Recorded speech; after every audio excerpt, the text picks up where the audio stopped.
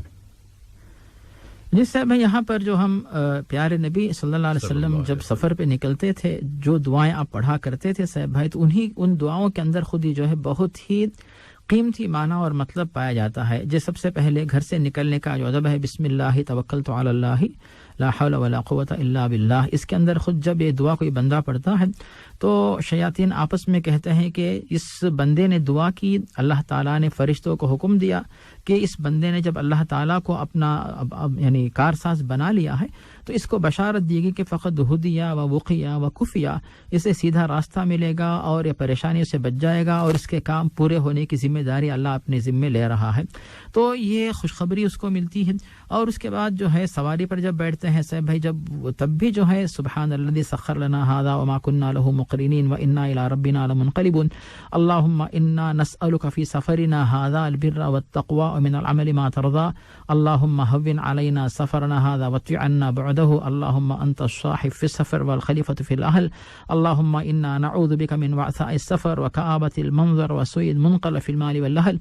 جو دعائیں سے ان کے اندر خود جو ہے خیر، خوبی، خیریت، صحت، عافیت، تندرستی، تحفظ، ان تمام باتوں کی جو ہے گزارش کی جا رہی ہے. پریشانی سے بچنے کی گزارش اللہ کے دربار میں کی جا رہی ہے کہ اس طرح آپ گزارش کر کے نکلیں. اور ان دعاؤں کے علاوہ سے بھائی شاید آپ جو دعائیں روزمرہ سکھاتے، اللہم انی اسألک العفو والعافیت والمعافاہ فی دینی و دنیا و آخرتی، اس طرح جو دعائیں سے بھائی ان کو پڑھ کے جائیں. اور جو لوگ کسی کو رخصت کرتے، استودع اللہ دینک و امانتک و خواتیم اعمالک، کہ اللہ تعالیٰ کے ذمے ہم آپ کو اللہ کے حوالے کرتے ہیں، دینک و امانتک، کہ آپ کا دین، آپ کی امانت، اور پھر آپ کے آخری انجام کو اللہ کے حوالے کرتے ہیں. گویا کہ ہم آپس میں ایک دوسرے کو دعائیں دیتے ہیں. اس طرح آپ دعائیں کریں، اور جو بھلائی چاہتے ہیں تو وہی بھلائی جو آپ یہاں پہ سوال میں پوچھ رہے تھے ان کو آپ اللہ کے دربار میں دہرا کے دعا کر کے جائیں. جس سے بھائی جزاکم اللہ خیرن. اور مولانا چونکہ بطور خاص سفر کی بات ہو رہی ہے تو اس میں جو ابھی آپ نے ایک دعا بتائی نبی کریم صلی اللہ علیہ وسلم کی، اس میں اس کے الفاظ پہ اگر غور کرتے ہیں تو تقریباً سارے پہلو اس ایک دعا میں آ جاتے ہیں کہ اللہم بارک لنا فی سفرنا ھذا واطوی عنا بعدا. یعنی اس کے صیغے تھوڑے سے مختلف ہو سکتے ہیں، لیکن وہ جو مکمل دعا ہے اس میں مال و دولت بھی آ گیا، اس میں گھر رشتہ دار بھی آ گیا، اس میں گھر اہل خانہ بھی آ گیا، اس میں سفر کے دوران کسی بھی پریشانی، کسی حتیٰ کہ کوئی